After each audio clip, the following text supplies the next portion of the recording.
Heat shimmers above a sea of grass, and the wind lifts golden dust into slow-moving curtains. This is the wild savanna, open country ruled by sun, storms, and the quiet logic of survival.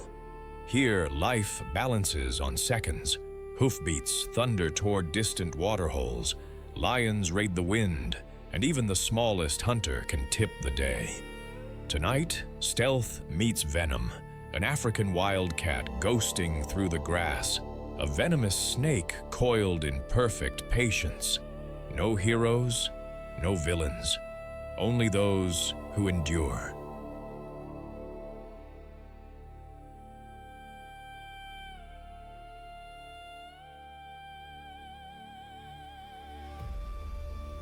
From acacia flats to floodplain lagoons, this land stitches together elephants, giraffes, hyenas, buffalo, cheetahs, and 1,000 wary antelope into one living system. We're diving into ambushes, migrations, near misses, and miracles. Tell us in the comments where you're watching from and which survivor you'd bet on.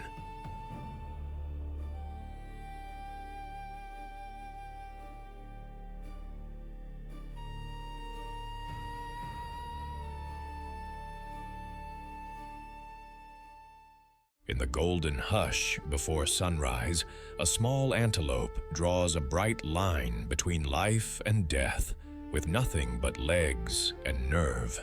Ears high, heart steady, the Thompson's gazelle stands in the Serengeti's open stage and dares anything to catch it.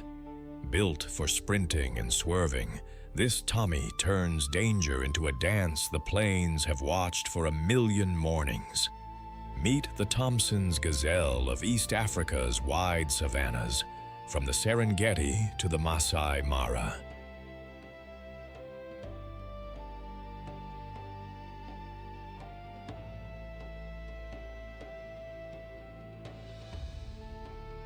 Light as a whisper and quick as a gasp, Tommies stand around 60 to 80 centimeters at the shoulder and weigh under 30 kilograms. You'll know them by that bold black side stripe, a crisp signature against a wheat-colored coat, and a snow-white rump that flashes like a signal in tall grass. Not big, not armored, just exquisitely tuned.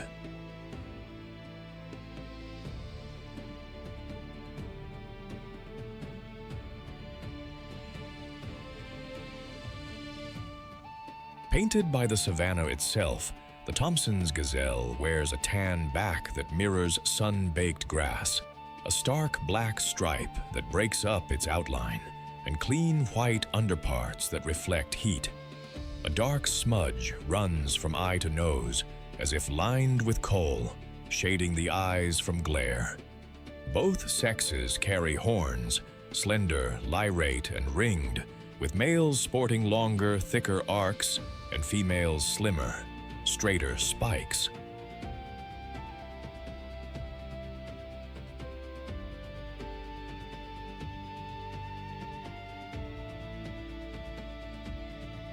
Long, delicate legs hide steel spring tendons.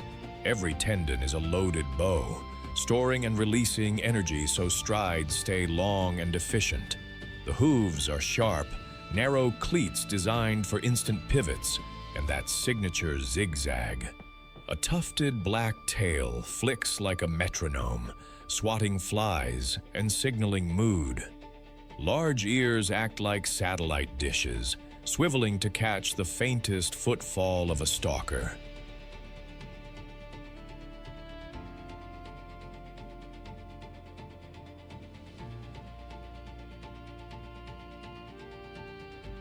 Under the skin, a big heart and lungs feed oxygen to high-octane muscles. Even their capillaries and tendons are sculpted by evolution to dump heat fast so the engine doesn't overheat. Fawns arrive striped and soft, with low scent and a stillness reflex that makes them disappear into the grass, camouflage with a heartbeat. Daylight is their comfort zone. At dawn and late afternoon, Tommies graze low carpets of fresh, green blades, nibbling like meticulous gardeners.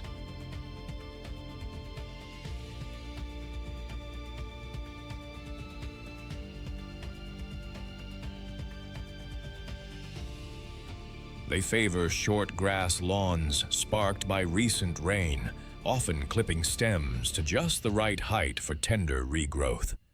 Midday, they drift to scattered acacias for shade, chewing and watching the horizon that never stops moving. When a predator shows, the ballet begins. A Thompson's gazelle can hit around 80 kilometers per hour in a heartbeat, but the real magic is control. Hairpin turns, slingshot accelerations, and sudden zigzags that leave even a cheetah second-guessing the angles.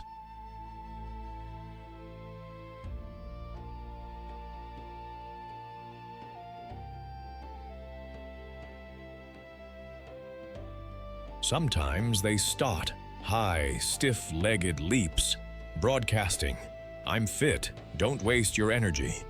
Mothers park newborns, slipping away to feed and returning to nurse. For those first fragile days, the safest move is no movement at all. As the dry season takes the color out of the grass and waterholes shrink, Tommies follow storms and green shoots.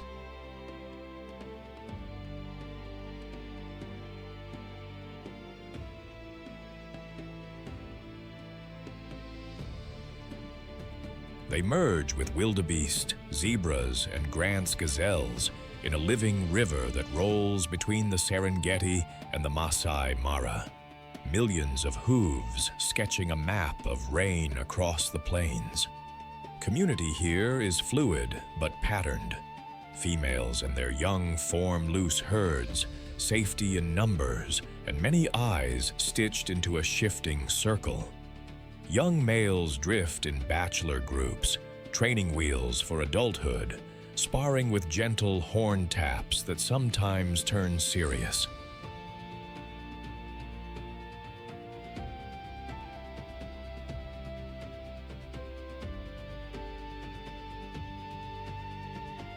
Mature males stake out territories on the best short grass, posting with proud head-high strides, tail flicks, and a suite of persuasive nudges to keep passing females browsing a little longer. They scent mark with preorbital glands, painting stems and grass tips, and build dung middens that say, "Address occupied." When rivals cross the line, the duel is a choreography of head-low feints, horn locks, and quick sidesteps.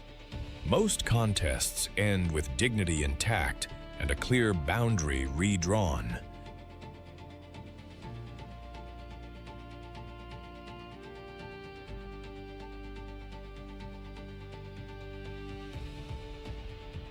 Calving peaks with the rains when grass is sweetest. Mothers are master strategists, slipping away from the herd to birth, hiding fawns, and timing reunions around wind and cover, turning vulnerability into a vanishing act. Tommies are the lawn keepers of the savannah.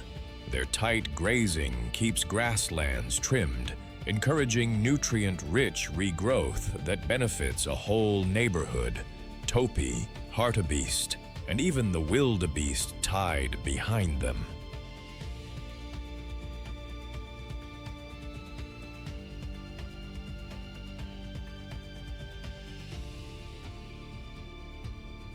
Seeds hitch rides through their guts and germinate in neat, fertilized packets.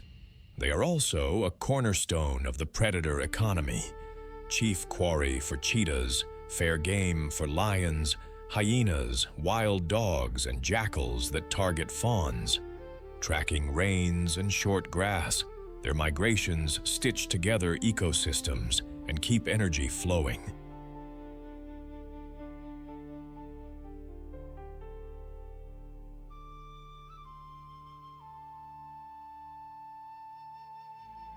Though still abundant in protected strongholds, they face fences, shrinking rangelands, and poaching. Today, the species is listed as near threatened, with community conservancies and cross-border corridors offering the best path forward. In a world where the rules are written in dust and wind, the Thompson's gazelle is a reminder that grace can be armor, and timing can be salvation. Small, bright, and relentless, the Tommy embodies the spirit of survival against all odds on the open savanna.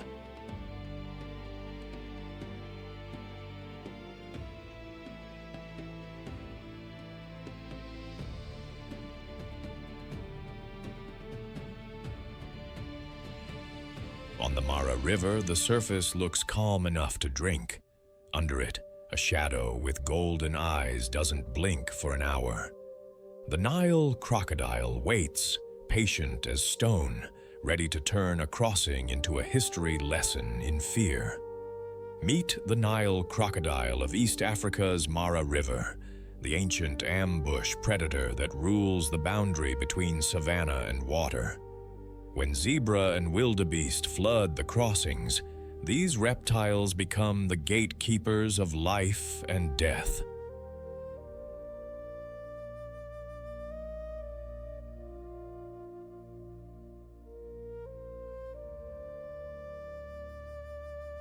They're built for stillness, and then for sudden violence. A log, a lightning strike, a lockjaw. Painted in olive and mud brown, the Nile crocodile wears armor the way knights wish they could, overlapping scales studded with bony plates called osteoderms. A big adult can stretch past 5 meters and tip the scales at over 700 kilograms, a living submarine with a ridged tail like a carved oar.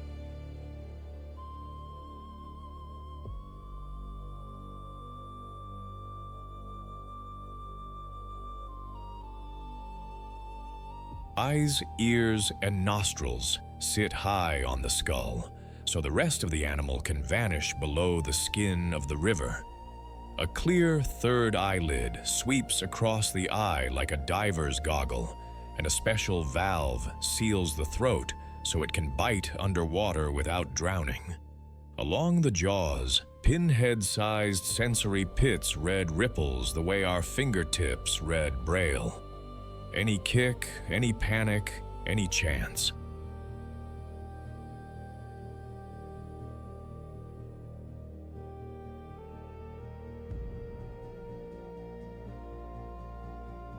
The mouth is a warehouse of conical teeth designed to grab, not chew, backed by a bite force among the strongest ever measured, more than enough to crush bone. Under the hood, a powerful tail provides the launch. A 4-chambered heart with clever plumbing helps stretch dive times. Heat stored in those armored plates turns twilight into hunting fuel. Camouflage, armor, engine, every line says patience backed by power. The strategy is simple and devastating.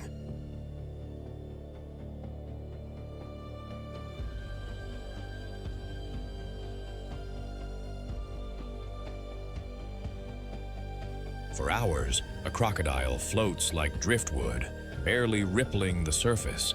Then a zebra steps too far from the herd, a wildebeest hesitates, and the river erupts. The croc explodes from below, clamps shut, and drives the catch into deeper water. If the prey fights, the crocodile begins the infamous death roll, body whipping in a tight spiral, tearing flesh into manageable pieces. They often stash leftovers under submerged branches, a macabre pantry for lean days.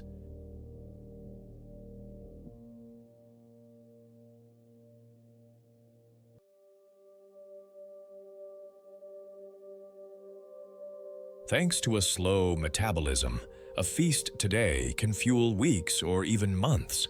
They warm up under the sun with mouths agape. Not a yawn, a radiator. Activity peaks at dusk and night, but migration season changes the calendar. Daylight crossings become feeding hours. Crocs memorize the best ambush angles, eddies, and shallow shelves, spacing themselves along favored entry points like professionals at a finish line. They don't waste energy. They wait.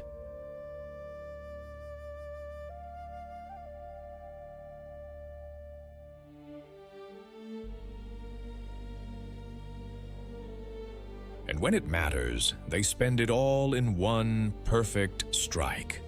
Nile crocodiles are solitary hunters, but the river is neutral ground during the great crossings.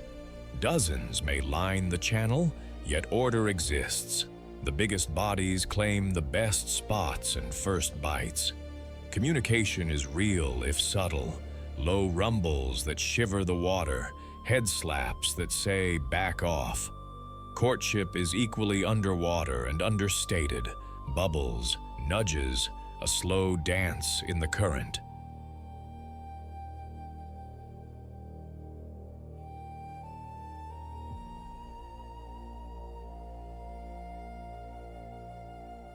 Females haul up to sandy banks to dig nests and deposit 25 to 80 eggs. For months, a mother guards that buried treasure from monitor lizards and raiding birds. When the hatchlings chirp from their shells, she carefully gathers them into her mouth, gentle for a mouth built to break, and ferries them to the shallows. A creche of tiny crocs huddles near reeds, protected as best as any parent can in a hungry world.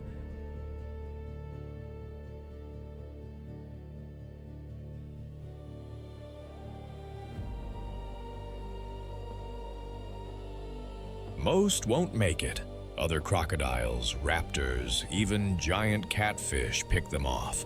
Adults have few enemies, though hippos will bulldoze a croc in the wrong place at the wrong time. Out here, respect is measured in scars.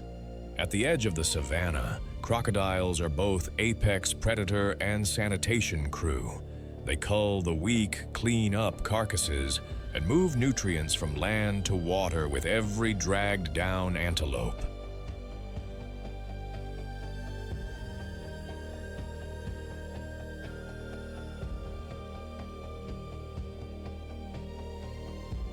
Their nests reshape riverbanks.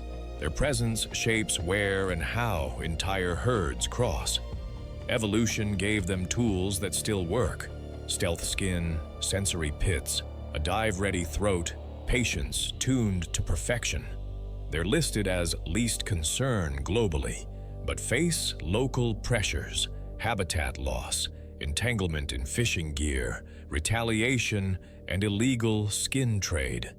Even nest temperatures skew sex ratios, a quiet climate warning written in sand.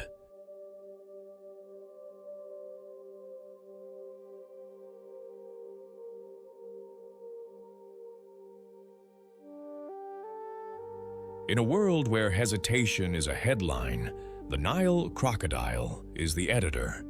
It is a symbol of ancient patience and raw precision, proof that survival in the wild savannas often belongs to those who wait, then move like thunder.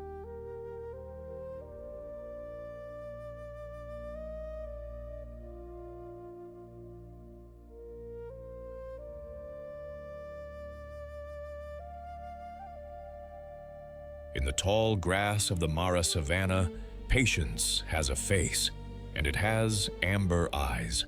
The lions have been watching since yesterday, letting the wind carry their scent away. When the herd forgets the river's terror and drops its head to graze, silence tightens like a bowstring. Meet the African lion of the East African savannas, the Mara Serengeti plain where migration beats like a drum.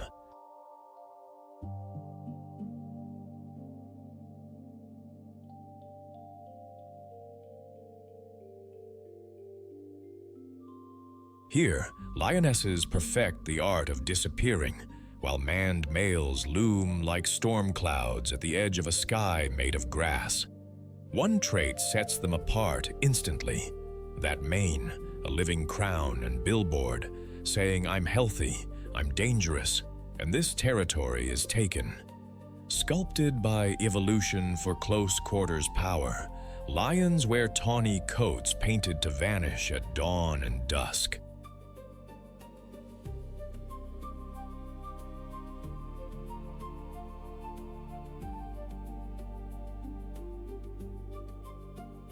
Females are sleek sprinters.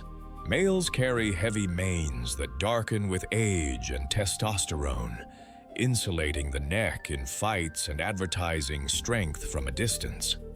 Broad paws are padded for quiet approach, the toes tipped with retractable claws that stay razor sharp until the final pounce. Forelimbs are thick with muscle for grappling. A lion's handshake is basically a tackle. Their skulls house shearing carnassial teeth and a bite built to clamp windpipes or crush the back of the neck.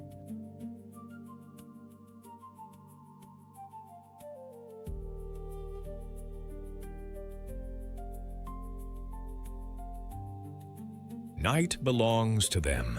Oversized pupils, a glowing tapetum lucidum, and whiskers sensitive enough to map the dark. Even the tongue is a tool. Sandpaper rough papillae strip meat from bone like a living file. Cubs carry faint spots, camouflage for a childhood spent darting between legs and grass. From tail tuft to dew claw, the lion is an instrument designed to end a chase fast. Daylight is for shade and strategy. Lions nap away the heat and come alive when the air cools.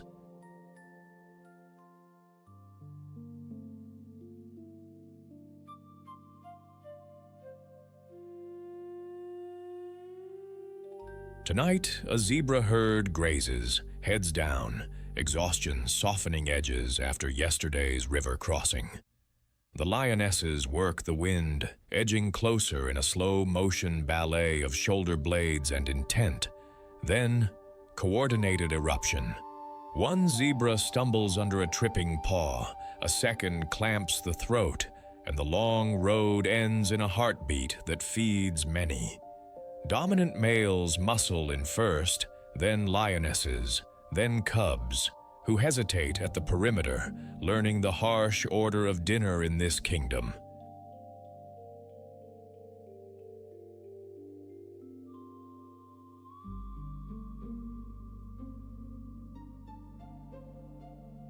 Hyenas drift in, laughter like neon in the dusk, eyes bright and patient. They wait for their moment, because in the savannah's ledger, almost nothing goes to waste. Within hours, bones gleam white on the grass, a clean page for the next story. And when bellies are full, the pride withdraws toward the riverbank, where the cool air smells like mud and moonlight. Lions are social in a way big cats rarely are.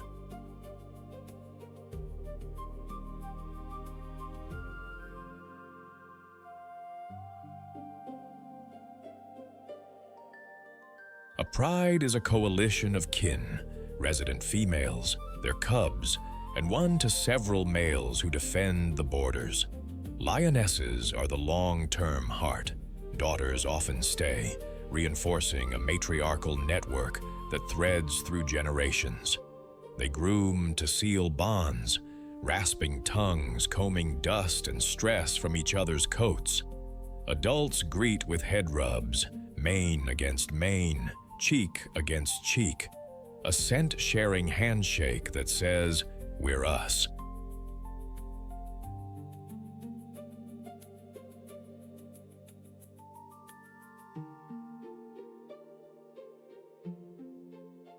Cubs, still faintly freckled, explode into tumbling play that doubles as training. Ambush, pin, release, repeat. Lionesses tolerate the chaos with patience edged in vigilance. Every game is a lesson, every lesson a rehearsal for life. Coalition males bring muscle and menace to intruders, but their tenure is temporary. New males mean danger. Takeovers can trigger infanticide, a brutal reset that drives females back into heat.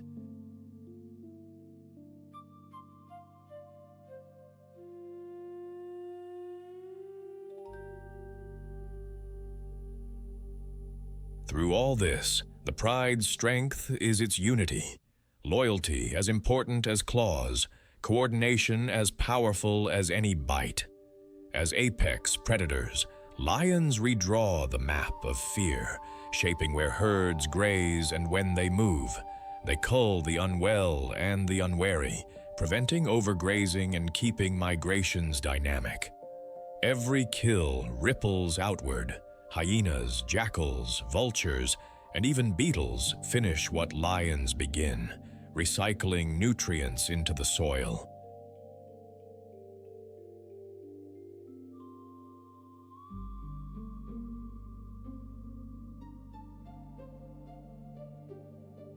Lions are also barometers for ecosystems. When prey declines or habitat shrinks, they pay first. Across much of their range, they're vulnerable, pressured by human-wildlife conflict, snares, and disappearing corridors. Community conservancies, rangers, and transboundary protection give them a fighting chance to keep doing the job the savannah needs them to do.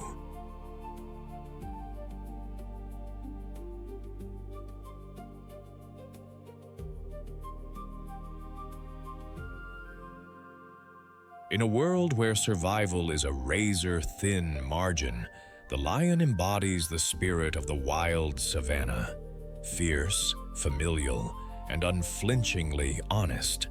Strength here is not just the strike, it's the bond that holds through dust, hunger, and the long night.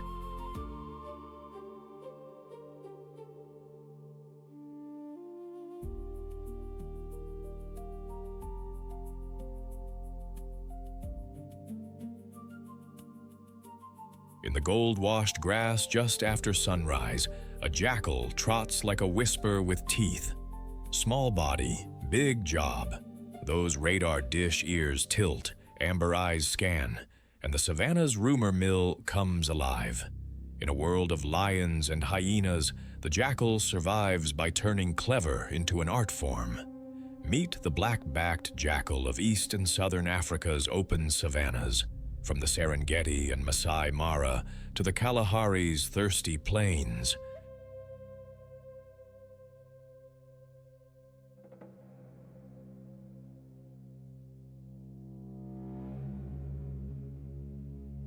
Sleek, sharp, and endlessly resourceful, it's the little carnivore that refuses to be overlooked.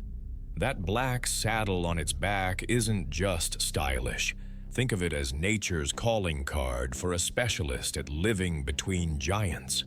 Sculpted by sun and scarcity, the jackal is less than a meter from nose to tail and stands under half a meter at the shoulder. Most weigh around 8 to 12 kilograms, though a well-fed individual can nudge a little higher.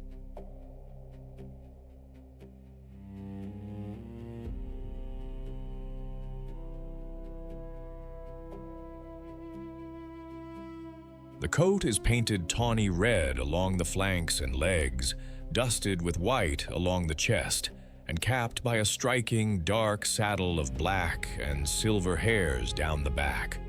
A brushy tail ends with a neat black tip, like punctuation on a sentence that keeps moving. Oversized ears do double duty.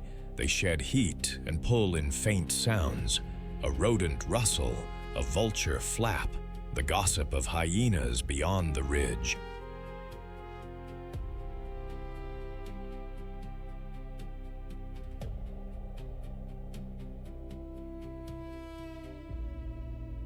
Amber eyes sit forward for depth perception, and a long, narrow muzzle houses a set of sharp, shearing teeth perfect for mice, hares, insects, and strips of carrion.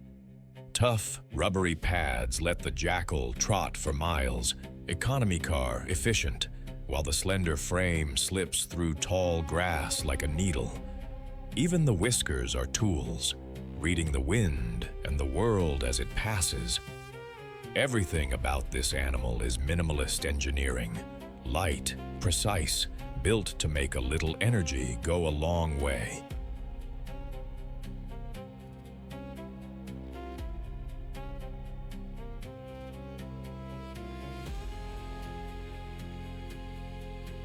Jackals are timing experts. They shine at dawn and dusk, adjusting to heat, competition, and opportunity.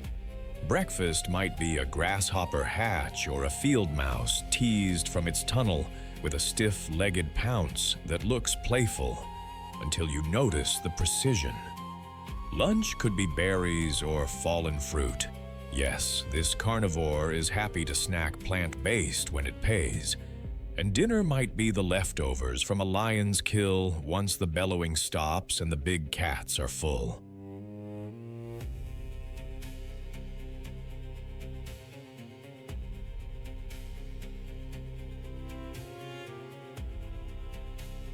They read the savannah like a book. Vultures circling, follow. Hyenas whooping. Maybe there's a carcass. Termite mounds after rain. That's protein with crunch. When the moment's right, jackals turn swift and surgical. Short chases for scrub hares, quick raids on ground nests, and occasionally a coordinated dash to nab a newborn antelope before it finds its legs. Food gets cached in small holes, buried for leaner times.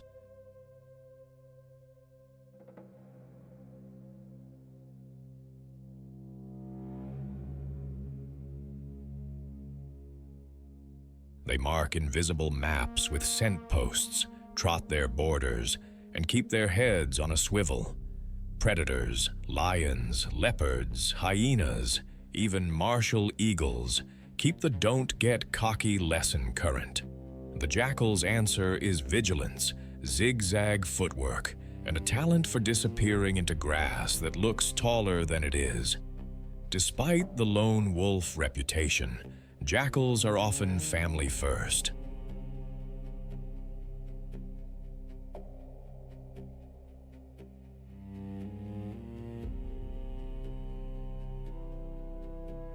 A bonded pair stakes a territory and holds it with duet calls, yips and wails that sound like laughter until you realize it's a declaration. This patch is taken. Older offspring sometimes stick around as helpers, a small cooperative crew that babysits, escorts, and delivers meals. Pups are born in dugouts or borrowed burrows. Aardvark real estate is prime, usually 2 to 6 at a time after about 2 months of gestation. Both parents dote.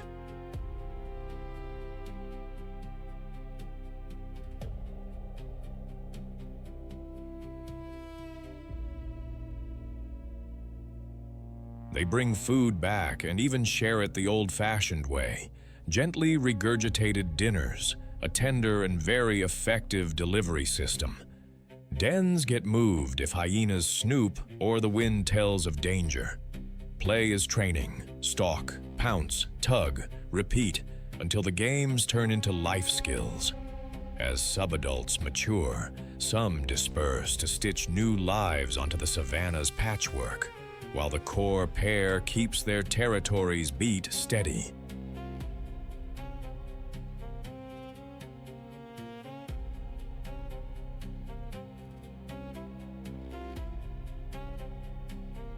Jackals are the cleanup crew, and the pest control team rolled into one nimble body.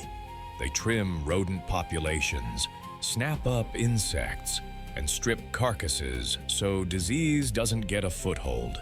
When they eat fruit, they disperse seeds with fertilizer attached, savannah gardeners with paws.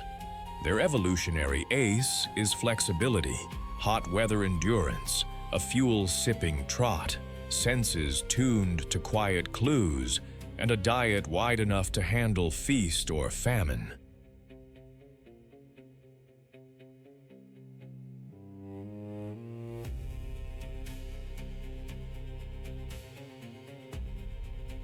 Threats come from snares, persecution around livestock, and diseases like rabies or distemper.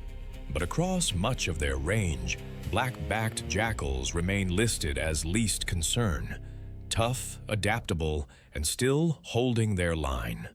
In a land that worships size and speed, the jackal is proof that wit is a superpower. It embodies the spirit of survival against all odds, small flame, steady in the wind, lighting the way through the wild savannas.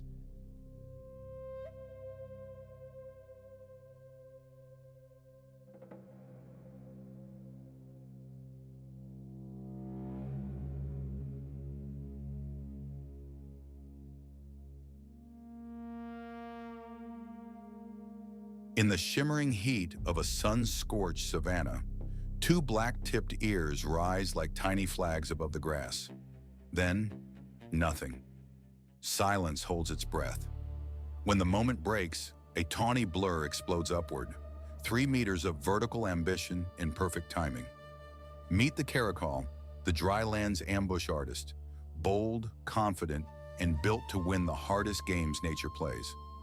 This is the caracal of southern Africa's semi-deserts and open thorn scrub, from rocky hills to shallow plains laced with acacia. It's the feline that thrives where shade is stingy and the wind smells like dust and stone.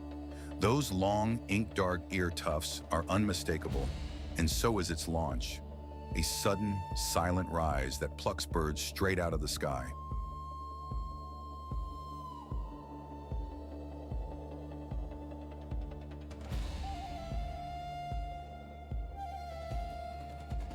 Painted by nature in the color of hot sand, the caracal wears a short, dense coat that slides like liquid light across the landscape.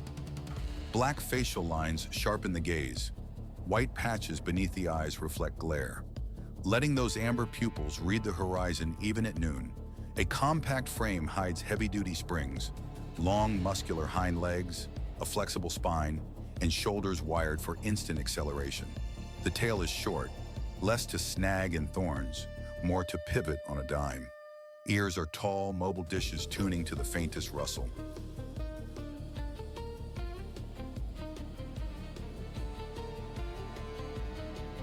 The dramatic tufts likely break up the ear's outline and may serve as visual signals in low light when other caracals pass like shadows. Thick pads and toughened skin handle gravel, thorns, and ground hot enough to fry ideas. Water is a luxury. Efficient kidneys and a meat-rich diet mean the cat can go long stretches without a drink, sipping moisture from prey. This is a body sculpted by scarcity, minimal fuss, maximum function.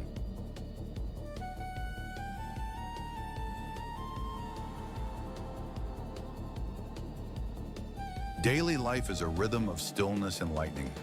At dawn and dusk, the caracal works the edges. Termite mounds, thorny bushes, rock fractures. Where cover meets opportunity, it listens more than it looks. Guinea fowl pecking too far from the flock, a scrub hare freezing against a stone, a dove's wing beat giving it away. The cat files each sound like coordinates. When the breeze turns favorable, it slides closer, belly to earth, every step edited. The final move is pure theater. A coiled spring released, paws slashing through air, claws opening like unsheathed punctuation. Birds are snatched mid-flight. Small antelopes can be toppled with a chest-high tackle. Rodents and hares vanish in a swift, silent finish.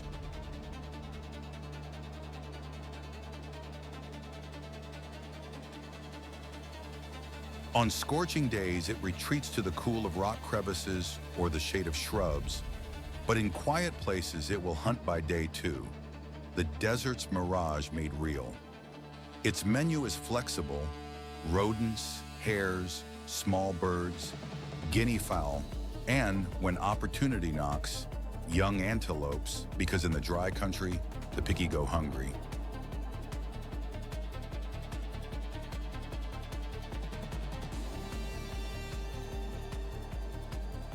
The caracal is a solo operator. Males and females maintain overlapping home ranges traced on the map with scent. Urine sprays on shrubs, scrapes in dust, and discreet rubs on rock edges. Encounters between adults are brief and cautious, except when courtship softens the rule of distance. Communication is minimal but precise. Soft mews, throaty purrs, a hiss if lines are crossed. Those ear tufts and body angles speak volumes at 20 paces.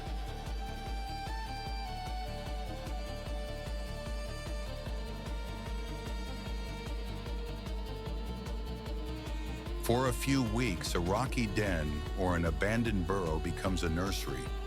2 or 3 kittens arrive spotted and wide-eyed, hidden away while the mother hunts and returns with parcels of practice. Small prey to teach the art of the final pounce. Play is training in disguise: stalk, pin, release, repeat. By 9 months, the adolescents graduate, drifting off to sketch their own borders on the map of heat and stone. Ecologically, the caracal is both sculptor and sentinel. It trims rodent populations, prunes flocks of ground-feeding birds, and keeps the energy of the savanna moving from seed to beak to claw.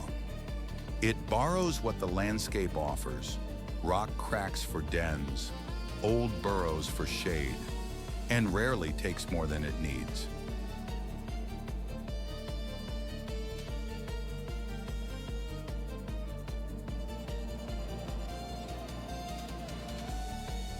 Listed globally as least concern, it still runs serious risks: habitat fragmentation, snares, and conflict where poultry and small livestock tempt a hunter whose instincts are older than fences. In healthy ecosystems, leopards or hyenas may edge it off a kill. Resilience is its real armor. In a land where water is rumor and shade is currency, the caracal is a symbol of elegant grit. It embodies the spirit of survival against all odds. Quiet, precise, and unstoppable when the air itself seems to burn.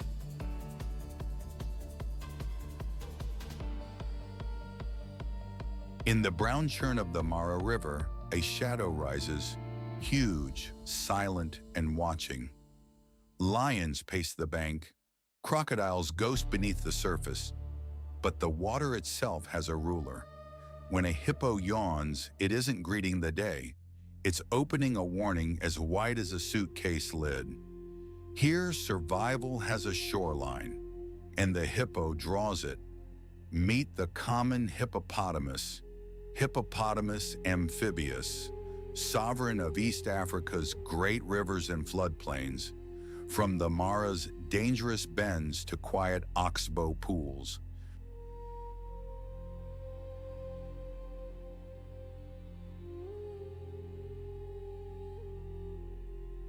Barrel-bodied, low-slung, and strangely graceful in water, the hippo turns dusk red with its natural skin secretion and daylight calm into curfew with a single glare. Stretched to nearly 4 meters in length and wrapped in armor up to 5 centimeters thick, the hippo looks like a living boulder sculpted by floodwater. Its slate-gray skin, often blushed pink, oozes a red-tinted blood sweat, a natural sunscreen and antiseptic that glows in evening light. The head is a fortress, eyes, ears, and nostrils perched high like a periscope, so the rest of the body can stay submerged and cool.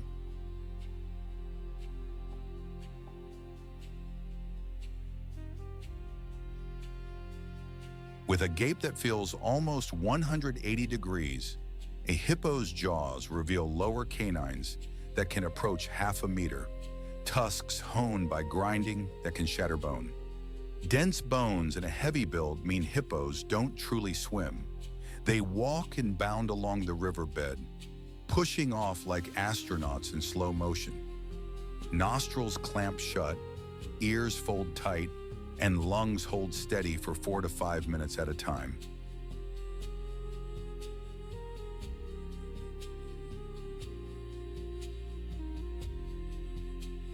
On land, this water cow surprises everyone. It can sprint up to 30 kilometers per hour in a short, bulldozer burst, toes splayed and sure-footed on mud. Everything about the hippo is a compromise perfected. Heat managed by water, threat displayed by jaw, and safety found by keeping most of itself just below the surface. By day, the river is home base. Hippos bob like half-sunken islands, surfacing with a soft whoof every couple of minutes, blinking away dragonflies and heat.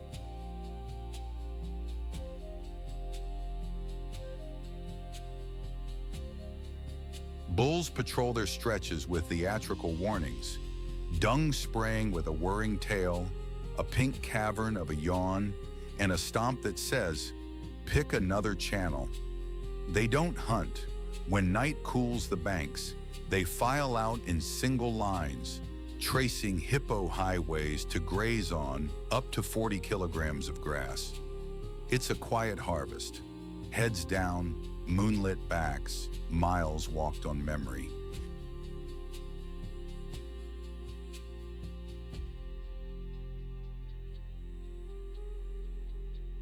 Back at the water, the calm can snap. Crocodiles slide in like driftwood with teeth, and lions test the edges when thirst drives them to drink. Most days detente holds. Some days the river erupts. A careless calf strays, a shadow rises, and chaos breaks the surface. Then a mother launches, a ton of fury and momentum, ramming, biting, and turning the mara into a battlefield. The herbivore's secret isn't claws, it's conviction.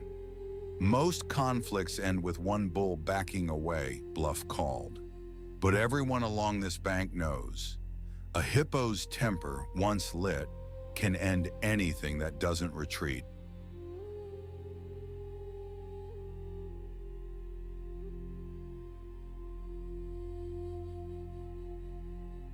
Hippos live in pods that can number a few dozen, females, youngsters, and a dominant bull who owns the address. He enforces river etiquette. They keep the peace by proximity. It's a system of personal space and clear lanes, with arguments settled in stages, stares, yawns, splashes, chases, and if needed, skull-to-skull claps that echo like drum beats. Females are the quiet architects of the herd. Pregnancy lasts about 8 months, and birth usually happens in the water, privacy provided by depth and mud. Calves arrive at around 40 kilograms, buoyant and fearless, sipping air and milk beneath the surface, sometimes riding on mom's broad back when the river gets busy. Mothers form a protective bubble around their young, and neighbors often help keep the herd tight.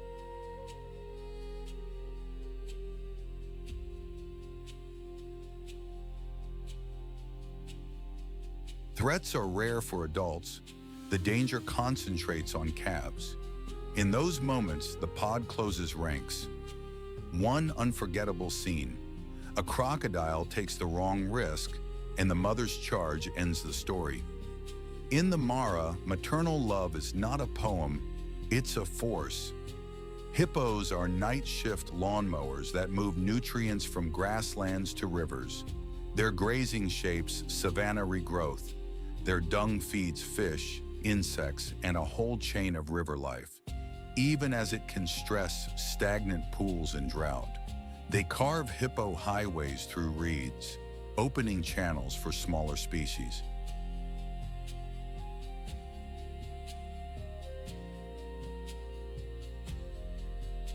As near-invincible adults, they anchor the river's pecking order, setting boundaries crocs and big cats learn to respect.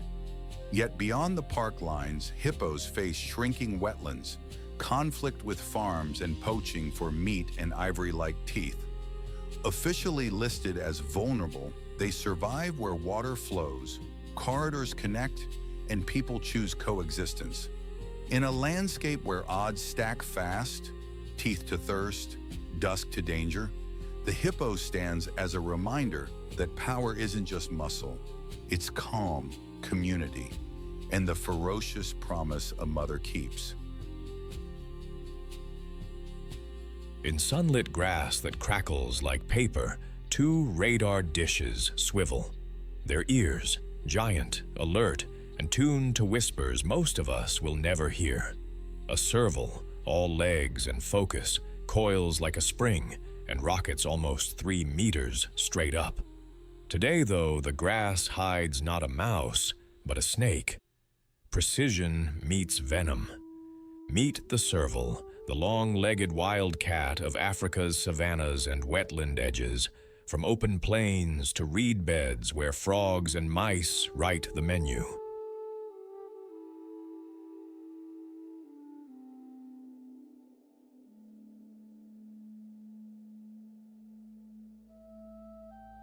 Sleek, silent, and engineered for accuracy, this feline wins not with brute force, but with timing.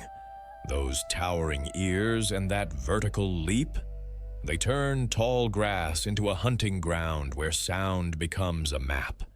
Painted in gold and ink, the serval wears a coat of bold black spots and stripes that melt into grass shadows. Evolution sculpted a small wedge-shaped head atop a long swan-like neck, then went full runway model on the legs, the longest relative to body size of any wild cat.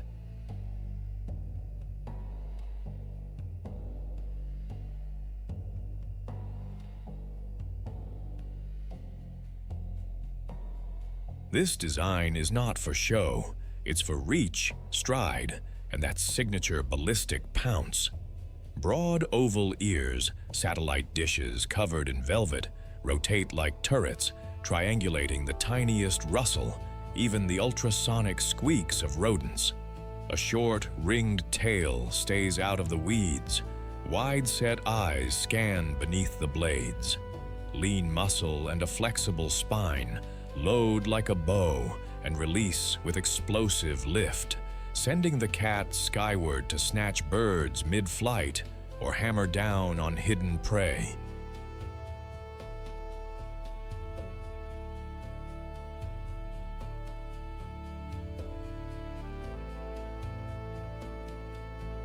The coat's pattern breaks the outline in dappled light, while tough paw pads cushion landings and muffle steps.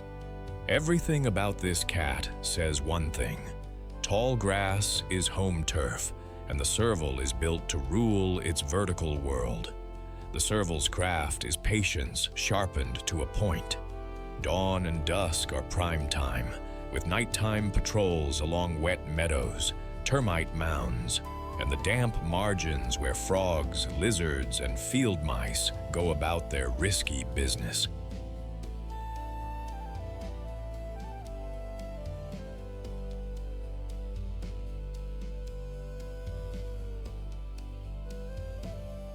It hunts by listening first, then ghosting forward, placing feet like careful punctuation.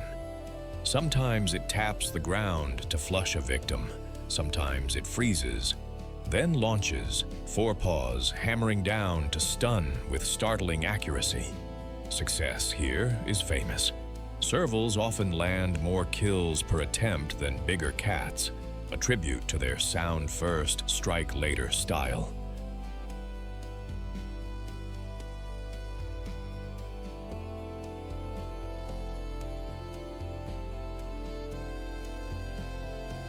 Birds lifting in panic get chased with a pogo stick leap. Rodents beneath the thatch are pinned by lightning-fast paws and dispatched with a neat bite. And when the grass reveals a snake, the serval shifts gears. Low body, eyes locked, feints to draw a strike, a precise cuff to the head. One hiss, one blur, silence. Calm, steady breaths follow the win, but never for long.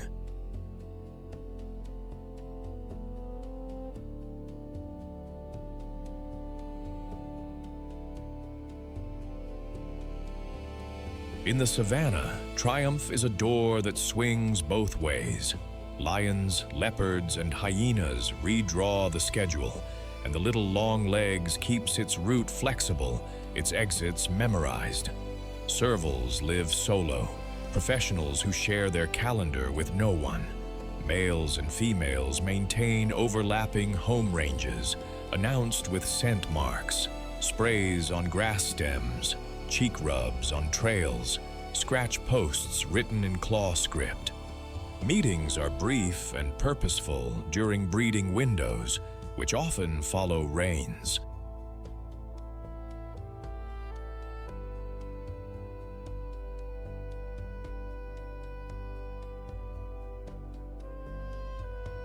After a roughly 2.5-month gestation, the female tucks 1 to 4 kittens into a hidden den, thick grass, an old aardvark hole, or a sheltered tangle. She does the heavy lifting alone, nursing, relocating the den when danger gets familiar, and later teaching the syllabus: listen, triangulate, explode. Kittens practice pounces on beetles and shadows, graduating to real prey by 4 to 5 months. By 6 to 12 months, they step out to claim their own quiet circuits.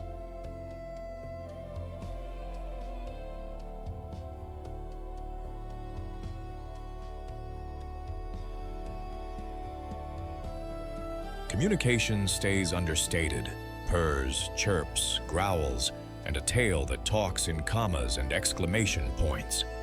Conflict is avoided by timing and distance. The serval's best argument is to be elsewhere.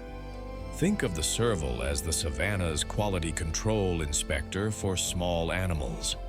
By keeping rodent numbers in check, it helps crops near village edges and balances disease cycles.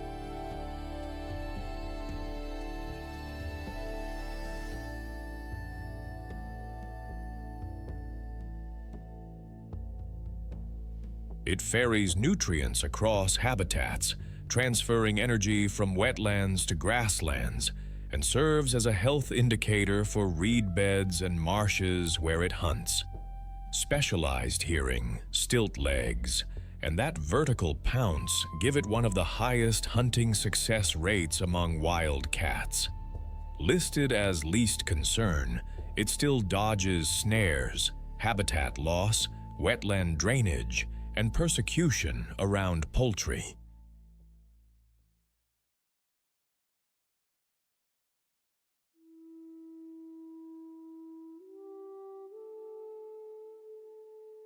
Where communities protect wetlands and secure chicken coops, the serval keeps doing what nature hired it to do: fine-tune the food web. In a land that favors the loud and the large, the serval is a quiet rebuttal, a symbol of precision, patience, and poise. It embodies the spirit of survival against all odds, proving that in the wild savannas, the softest sound can guide the sharpest life.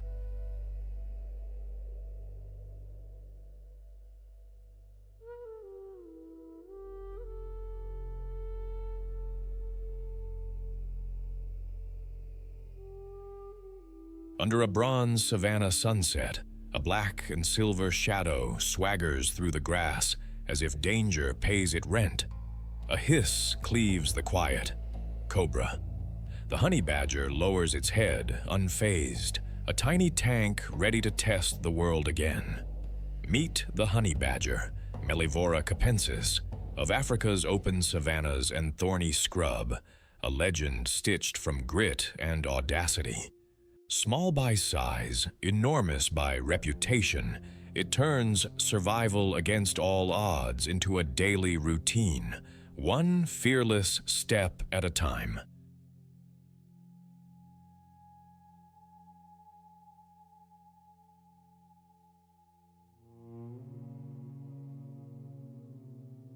Built low and wide, the honey badger is compact power on 4 legs, 60 to 70 centimeters of muscle, topped with a pale, silvery mantle that runs from crown to tail like a warning flag.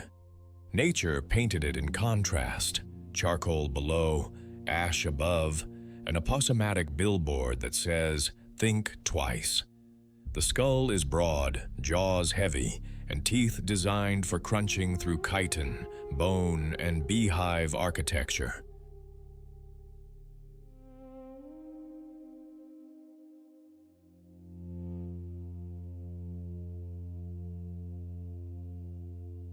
Up front, long, scythe-like claws, some over 4 centimeters, are mounted on forelimbs thick as crowbars, sculpted by evolution for digging into tunnels, termite mounds, and trouble.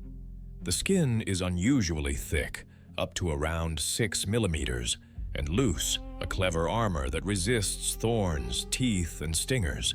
Even when grabbed, the badger can twist inside its own hide to spin and bite back.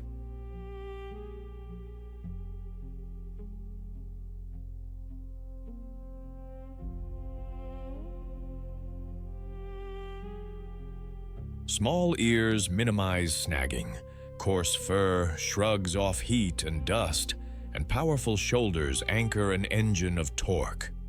Add a scent gland loaded with a skunk-level stink bomb, and you have a creature equipped not only to break into dinner, but to convince everyone else to eat somewhere else.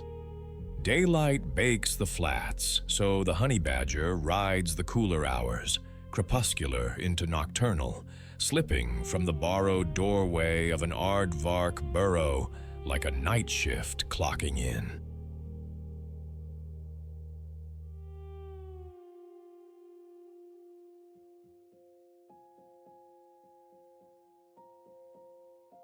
It hunts by nose, sweeping the ground for rodents, beetle grubs, scorpions, eggs, birds, and lizards, then graduates to advanced coursework, venomous snakes.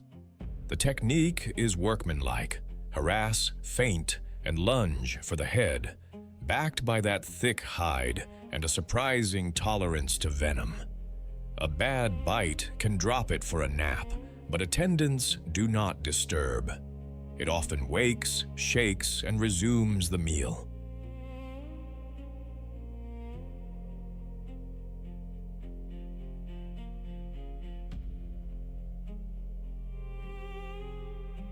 Honey and wax sit high on the menu. Badgers tear into wild hives with all the subtlety of a crowbar wrapped in determination, wearing the sting storm like confetti. Local lore and occasional observations suggest they may follow greater honey guides to hidden hives. Whether guided or freelancing, the result is the same: ruined comb and a satisfied grin.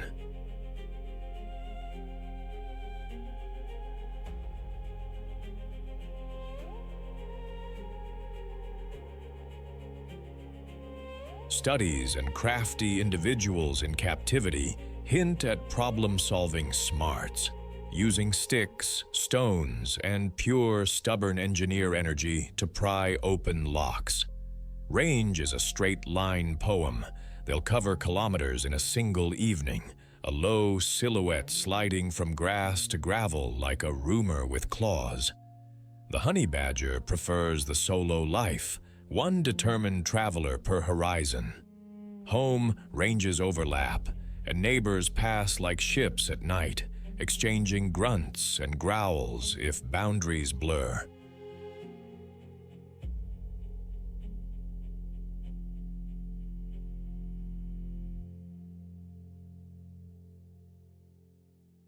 Males and females meet briefly to mate. The rest is mostly mutual avoidance. Motherhood, though, is a long game. A female births one, sometimes two, cubs deep within a burrow, nursing them in darkness while teaching the syllabus of survival, digging, raiding, and snake dodging. She shifts dens often to outsmart maps in a predator's head. Cubs trail her for months, learning by imitation and by sitting very still when she says so.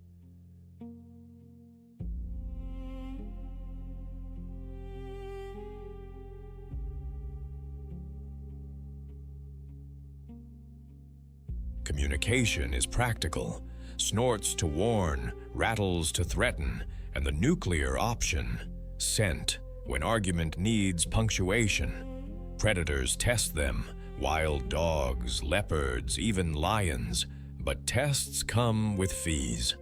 Thanks to loose armor and a don't-start-what-you-can't-finish attitude, many attackers decide their dinner is better found elsewhere.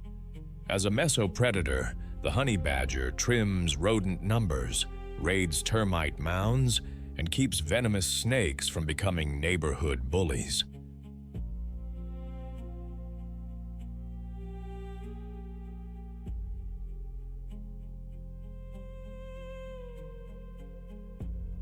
Its digging aerates soil, turns over seeds, and reuses old burrows that later shelter owls, jackals, and mongooses.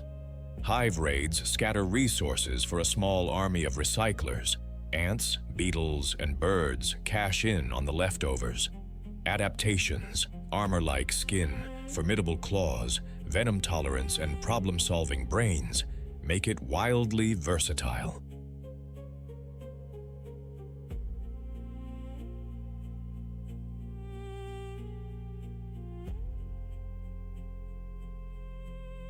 Officially listed as least concern, it still collides with snares, roads, and conflicts with beekeepers. Where communities protect both bees and badgers, the savanna's ledger stays balanced. In a world that worships size, the honey badger proves that willpower weighs more than kilograms.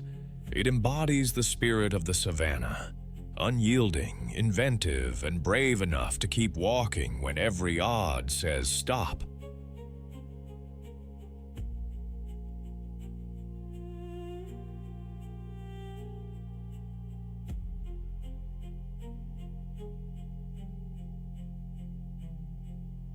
Across Botswana's golden plains, mottled shadows flow through the grass, ears like satellite dishes, legs like metronomes. The African wild dog hunts with patience and a pulse that never quits. When the leader flicks a glance, the savanna itself seems to move.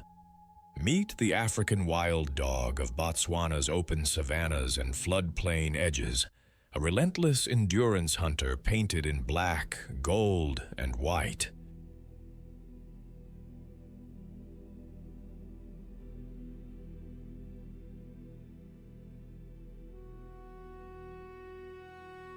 With white-tipped tails that wave like follow-me flags and oversized ears tuned to Rumor FM, they turn wide country into their hunting track.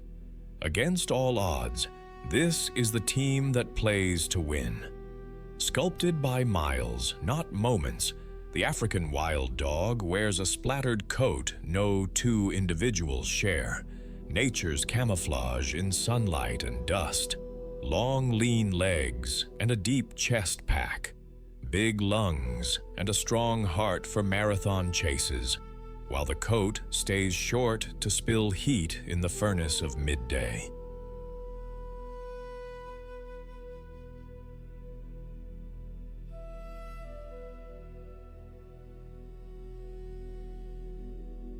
The ears, broad, rounded radiators, do double duty, catching whispers across the grass and venting heat like open windows. Look closer at the feet. 4 toes, no dew claws, a design that shaves weight and maximizes stride efficiency. Jaws are built for quick work. When a chase ends, feeding is fast and efficient, leaving little for thieves. That white tail tip? A visual beacon in tall grass, keeping the line intact when the sprint stretches into a kilometer or two.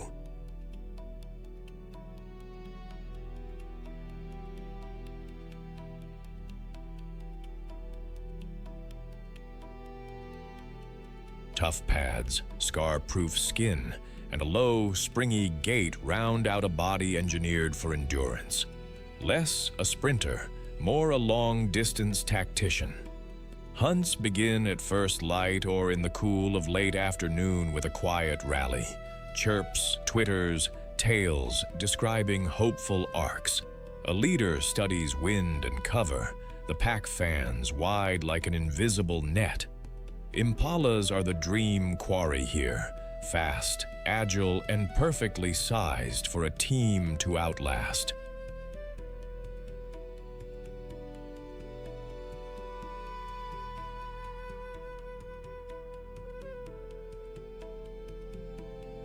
Across the horizon, a calm herd grazes, red-brown bodies and crescent horns poised over pale bellies, ears flicking, eyes bright.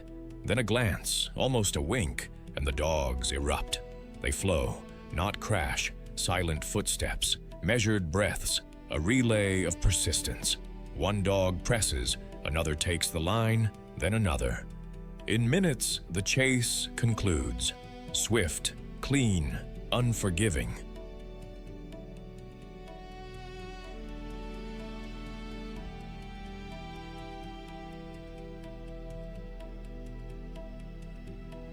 Vervet monkeys high in acacias witness the rush, not on the menu, but too smart to relax in a country where everything stays alert. After the meal comes water, shade, and a tumble of social grooming. The hottest hours are for rest, the cool returns, and the track opens again. This is a family business. A dominant pair usually breeds, and everyone else becomes an aunt, an uncle, a babysitter, a courier of calories.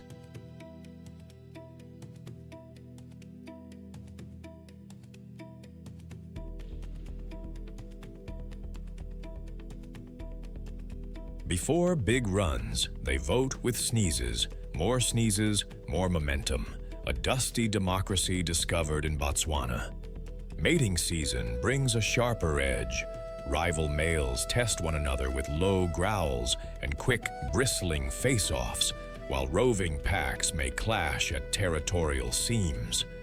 After roughly 70 days, the dominant female gives birth in a den. Pups, tiny, velvety, eyes squeezed shut, arrive into a world of constant care.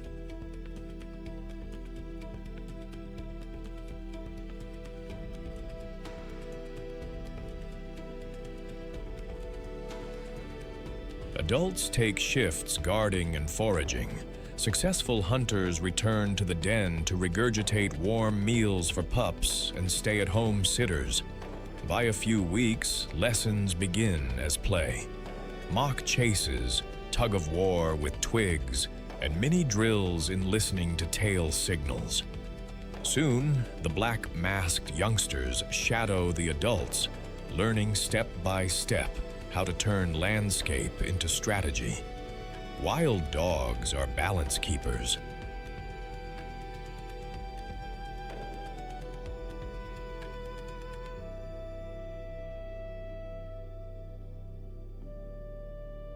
By focusing on medium antelopes, often targeting the weak or unwary, they shape herds and keep disease from gaining ground. Their high hunting success means little waste. Leftovers feed hyenas, vultures, and a whole cleanup crew. But resilience has rivals. Lions kill adults and pups, hyenas steal meals, and diseases like distemper and rabies can flash through a pack. Habitat fragmentation and snares tighten the odds.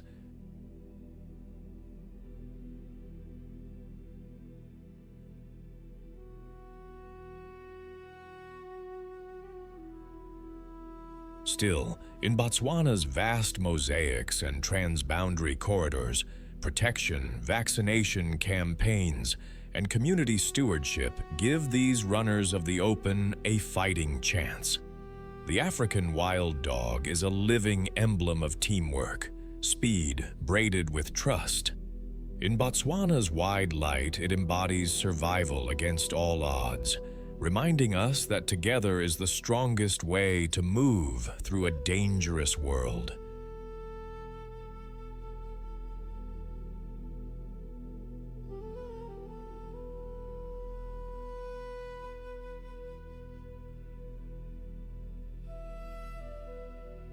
In the tawny grass where heat shimmers like glass, a leopard halts mid-step. One breath, one heartbeat, one perfect chance. No fanfare, no roar, just a ghost with muscles, slipping between sun and shadow. In the wild savannas, invisibility is its loudest weapon.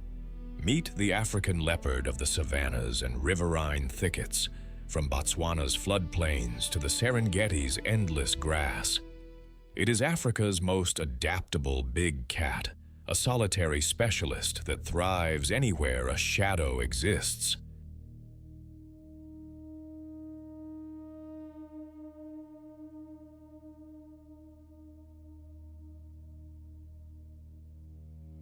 Draped in golden fur, inked with dark rosettes and lit by green-amber eyes, the leopard looks like dusk given a spine.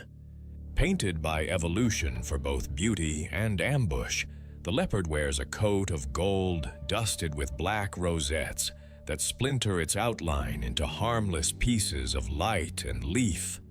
Wide padded paws whisper across sand and branch alike, while retractable claws stay razor sharp for the split second that matters.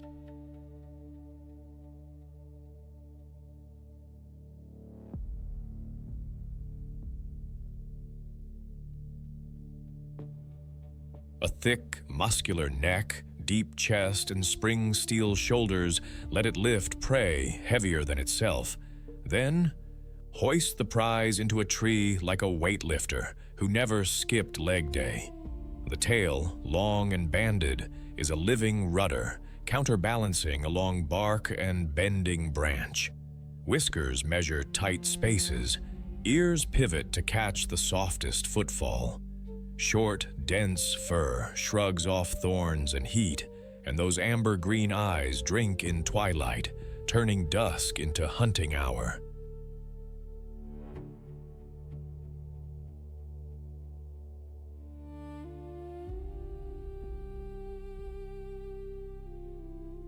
Everything about this cat is a compromise in the leopard's favor.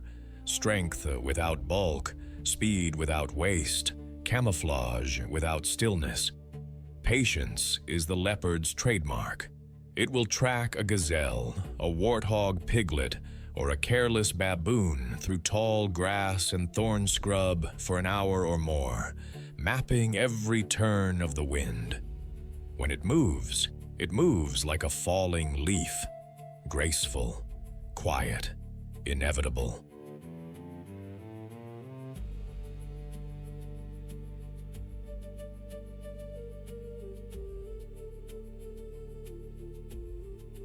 The strike is close range, a short, explosive burst, a forelimb hook, and a precise, suffocating bite. If competition prowls nearby, the kill goes treeward, slung over a branch beyond the reach of hyenas and prying lions. Most activity comes at twilight and night, when the world cools and the cat's eyes rule. By day, it melts into brush or naps draped over an acacia limb like a spotted hammock.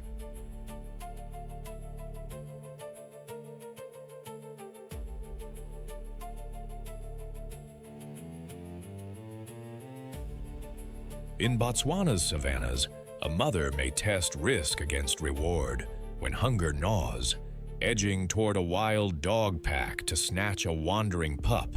But one dog means all dogs, a boiling, barking wall of teeth that can force even a leopard to vanish. She abandons the attempt and lives to hunt again. In the savanna, the smartest hunters are the ones who know when to be brave and when to be gone. Leopards are the introverts of the big cat world, territorial, mostly solitary, and fiercely independent.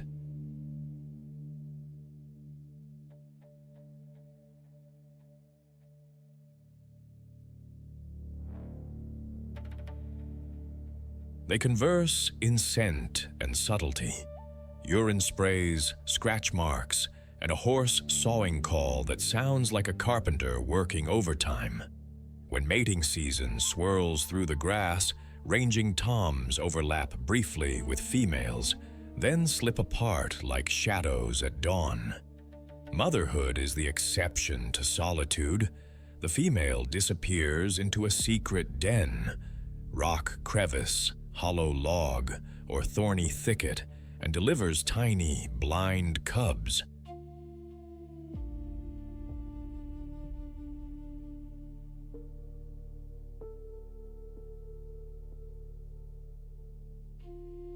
For weeks, she is a ghost with groceries, hunting softly, moving dens often to confuse hyenas, lions, and pythons. Lessons begin early. Step where the grass doesn't talk, climb before you're chased, freeze when the sun stares. Still, the path to adulthood is steep. Many cubs are lost to hunger, illness, and rival predators. The survivors are the ones who master patience and learn their mother's silent alphabet of survival.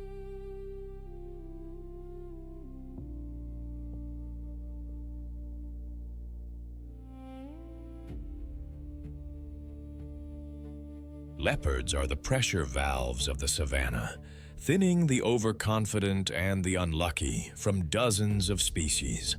By caching kills in trees, they redistribute nutrients where scavengers and beetles can join the feast.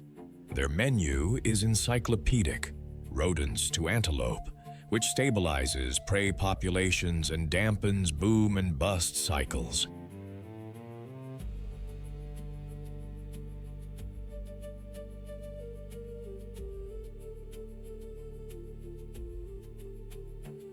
Hyper-adaptable, they shift hunting times, targets, and routes when pressure rises, a flexibility that has let them endure from Congo rainforest to sun-baked plains. Yet snares, habitat squeeze, and conflict with people still bite hard. Where corridors remain and communities protect them, the spotted ghost keeps the night in balance. In a world that cheers the loudest roar, the leopard reminds us that power can move like a whisper.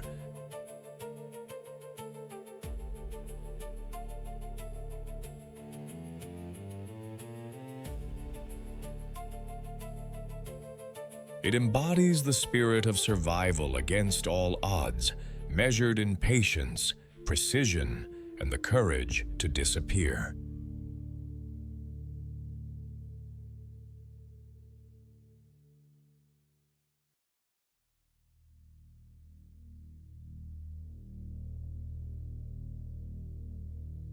In the savanna's dark, two ears rise like periscopes above the grass. The aardvark is awake, built for silence, tuned to the tiniest rustle. No roar, no roarers, just a solitary night worker carving a living where the ground looks empty. Meet the African aardvark, the quiet engineer of sub-Saharan savannas and thorn scrub.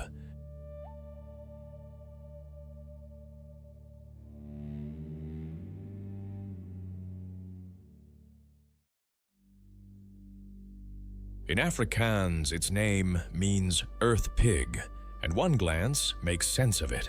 Pig-like snout, rabbit-like ears, a sturdy tail, and a set of digging claws that turn hard pan into confetti. It's the last surviving member of its own ancient order, Tubulidentata, a living one of one in nature's lineup. At first, the aardvark looks like a committee couldn't decide on a design, but every piece is sculpted by survival.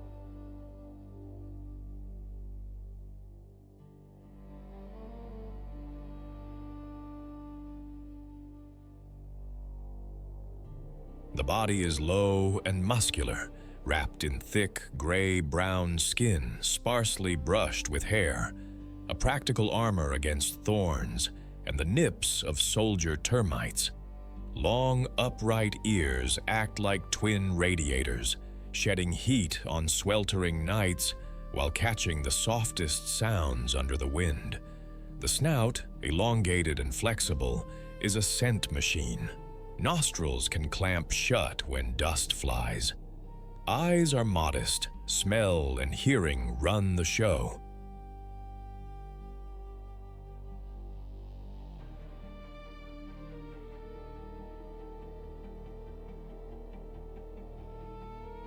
Up front, 4 shovel-toed forefeet wear heavy, curved claws, more like compact pickaxes than nails.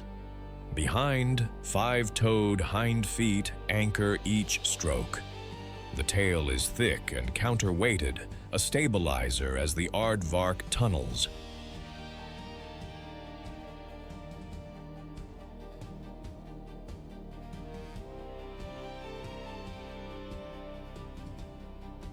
Inside the mouth lies its signature toolkit, a sticky, worm-long tongue that can reach about 30 centimeters, and teeth unlike anyone else's. No enamel, just thousands of microscopic tubes of dentin that grow continuously, perfect for a diet that grinds grit with every mouthful. Fold-flat ears, sealable nostrils, heavy lids. This creature is basically a dust-proof, burrow-ready appliance built to turn the earth into dinner. Day is for hiding.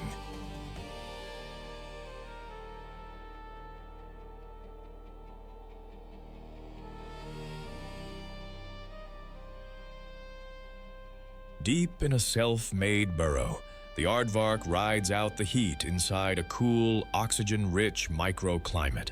As dusk softens the veld, it climbs out, pauses to listen, ears swiveling, nose tasting the air, and sets off at a steady, purposeful shuffle. It favors moonless hours, skirting open patches and traveling several kilometers in a night along habitual routes.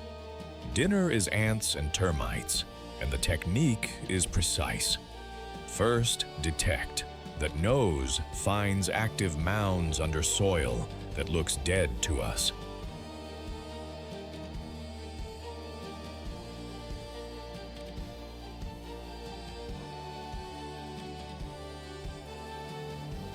Then, breach. Foreclaws punch and rake, breaking crust the way a can opener finds a seam. Ears fold back to block dust, nostrils pinch shut. Finally, sweep. The tongue lashes into narrow galleries, painting walls with sticky saliva, rolling back out loaded with termites by the thousands. The aardvark doesn't linger when soldiers swarm. It opens, feasts, moves on, avoiding a full-scale termite riot.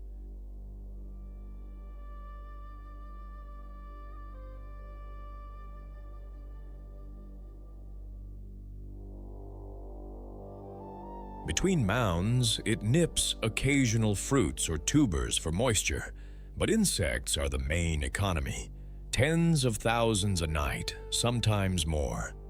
If danger pricks the air, hyena, leopard, even a python, the aardvark has 2 speeds, gone and digging. It sprints in short bursts to the nearest bolt hole or drills a fresh one on the spot, vanishing into a shower of dirt like a magician's trapdoor. Only cornered does it wheel around, claws forward, back braced against a wall, and fight.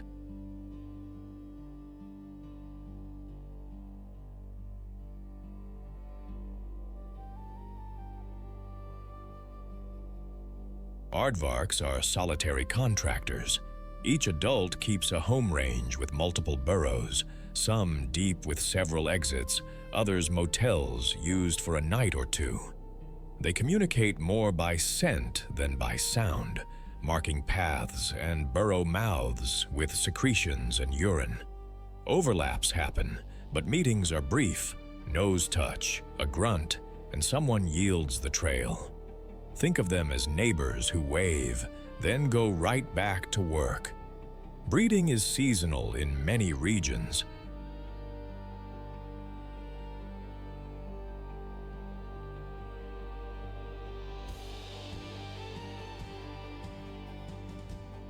After a gestation of about 7 months, a single cub, rosy, wrinkled, and surprisingly sturdy, arrives in the burrow.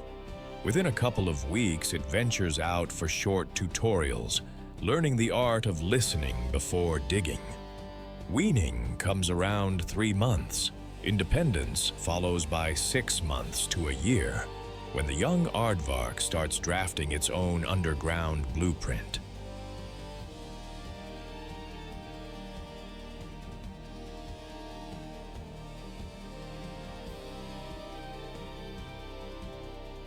Parenting is practical and protective. Move burrows if predators memorize the address, keep entrances tidy, and teach the cub the simple rule: when in doubt, down. Call the aardvark what it is, an ecosystem engineer. Its tunnels aerate soil, redistribute nutrients, and funnel rain into hard ground. When abandoned, these burrows become prime real estate, refuge for warthogs, jackals, honey badgers, porcupines, owls, snakes, even wild dogs with pups.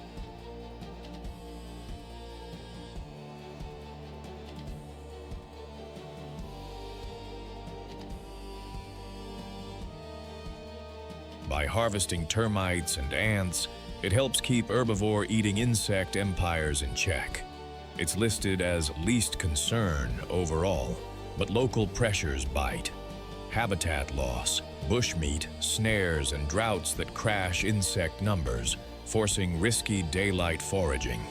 Yet its toolkit, heat-dumping ears, dust-blocking nostrils, endlessly growing teeth, remains a masterclass in desert edge life.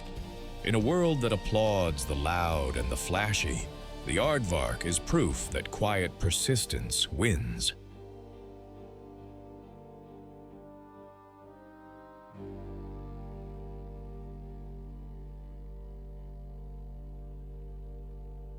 It embodies the spirit of survival against all odds. One careful step, one secret tunnel, one ancient strategy at a time.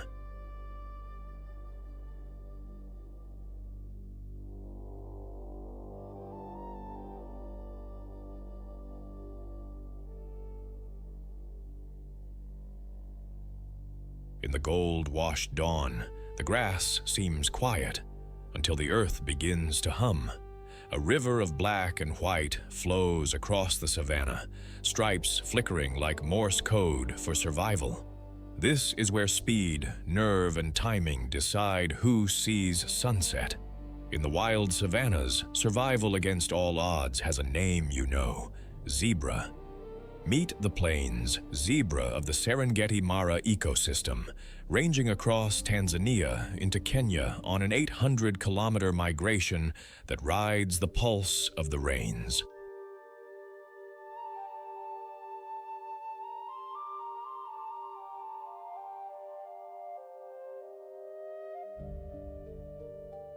These are the heavyweight grazers in pinstripe suits, over 2 meters long, up to 300 kilos. And every stripe matters. In a world of claws and ambush, they carry no fangs, only hooves and heart, and a kick that can turn a lion's plan into a lesson. Painted by evolution in bold contrast, a zebra's coat is more than fashion, it's function. Those stripes help manage heat by creating tiny air currents along the skin, nature's built-in radiator.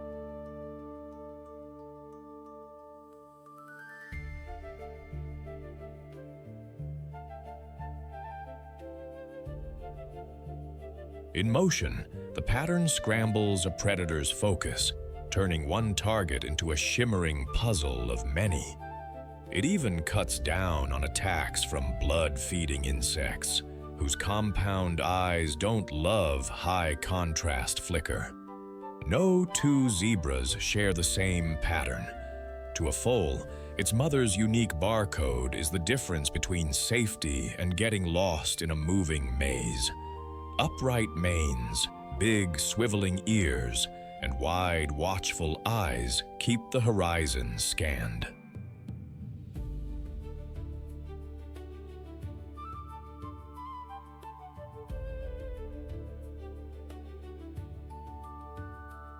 Muscled hindquarters store explosive power. A well-placed double kick can crack bone. High-crowned teeth grind tough, sun-hardened grasses all day. while hard, shock-absorbing hooves turn dust, thorns, and distance into just another road. Daylight favors them. Zebras spend early mornings and late afternoons grazing, then drift toward water as heat tightens its grip.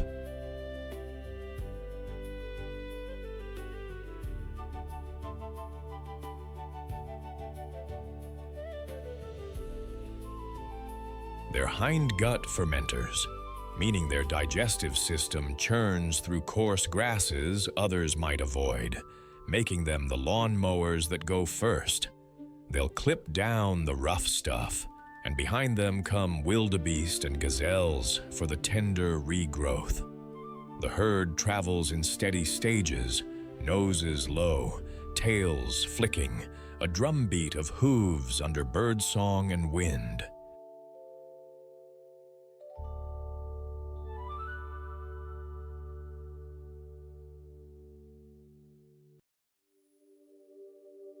When danger flares, lions shadowing the edges, a hyena drifting too close, zebras pivot into a zigzag sprint at over 60 kilometers an hour, stripes blending into living static.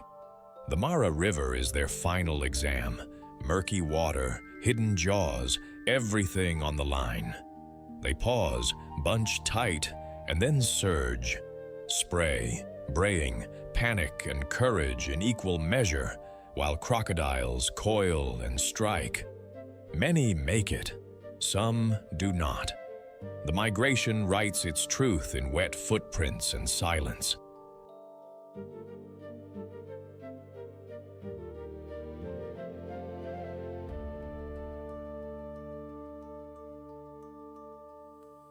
Family here is a moving fortress. Most zebras form harems led by a dominant stallion with several mares and their foals. He's the rear guard and the battering ram, holding off predators and rival males with biting feints and brutal kicks. Mares are the quiet architects of stability, strong bonds, synchronized movement, shared vigilance. Foals imprint on their mother's stripes within hours. It's their home address in a city of lookalikes.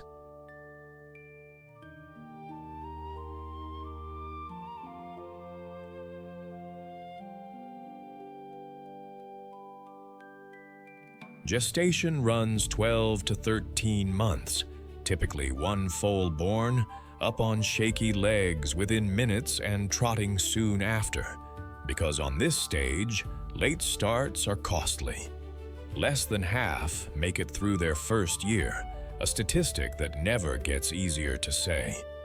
Bachelor males run in separate bands, practicing the choreography of power until a chance opens to lead a harem. Greetings are nose to nose, lips quivering, breath trading story and scent.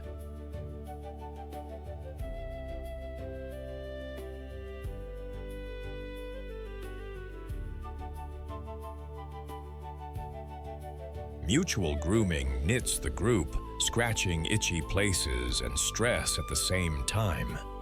Zebras are ecosystem engineers in stripes. By grazing the coarse layer first, they trigger new growth that feeds a web of other herbivores, while their hooves break crusted soil, letting rain sink and seeds take root. Dung spreads nutrients and plants across the plains, and yes, it's unglamorous, but fertile.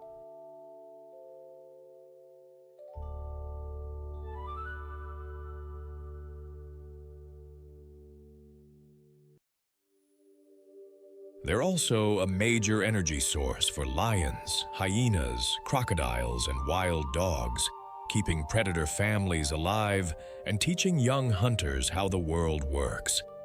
Their greatest threat doesn't always have teeth, fencing that blocks migration, snares, and shrinking corridors. Plains zebras are listed as near threatened, a warning label we can still change.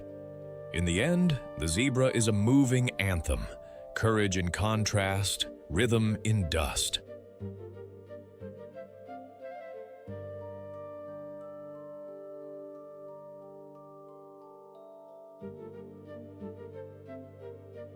It embodies the spirit of the savannah. Keep moving, keep together, and turn the odds into a road you can run.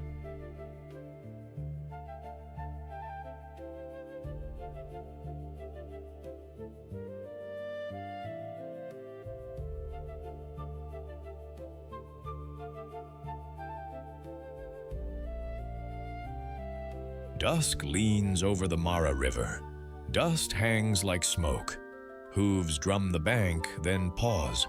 Silence, except for the low cough of hippos and the hiss of current wrapping around hidden teeth. The wildebeest go first. One leaps, then 100, then 1,000. Water erupts. Crocodiles rise like broken shadows, jaws open, white and terrible. A calf loses its footing, swept sideways. Its mother wheels, horns down, slashing at the water.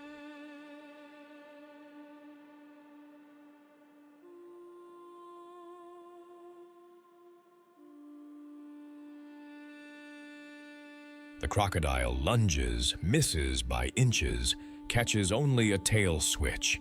The pair claw forward, scramble up the slick mud, and stand trembling in a rain of spray. Beside them, a zebra picks a narrow channel, reading the ripples, stepping where the current loosens. Wisdom is sometimes just a better guess. On the far bank, lions flatten into tawny commas, patience wound tight. The herd compresses, panic makes edges. A young wildebeest breaks from the flow. Wrong choice. Dust explodes. The pride closes.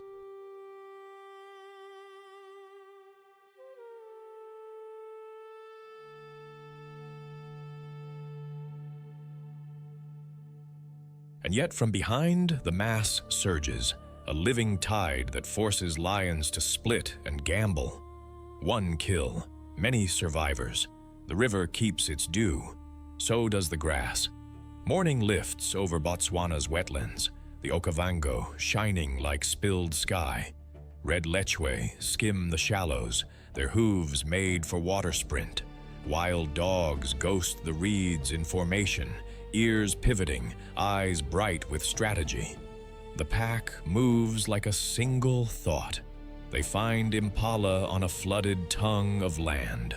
A rush, a turn.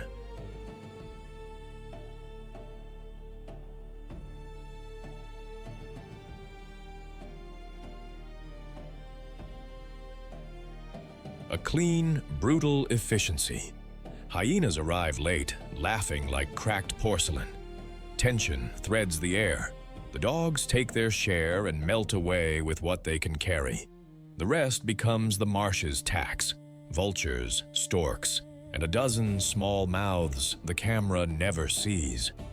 Lions here use islands as trapdoors. Cheetahs take the open corridors. Elephants redraw the delta with every slow footstep, breaking channels that refill, making pools where fish gather and fish eagles cut the sky with a scream.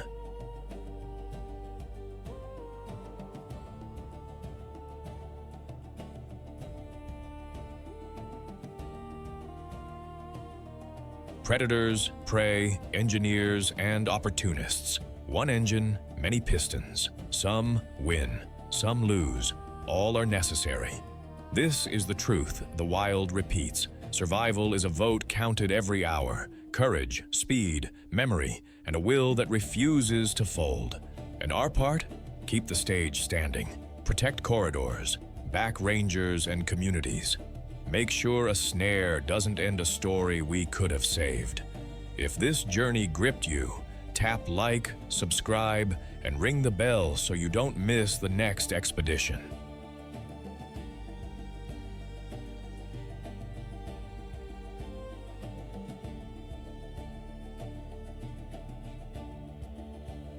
Tell us in the comments where you're watching from and which moment hit hardest, the leap, the standoff, or the rescue. Share this with someone who can hear a fish eagle just from a description. The river flows, the grass returns, the stars change places, And the cycle, fierce, fragile, beautiful, goes on.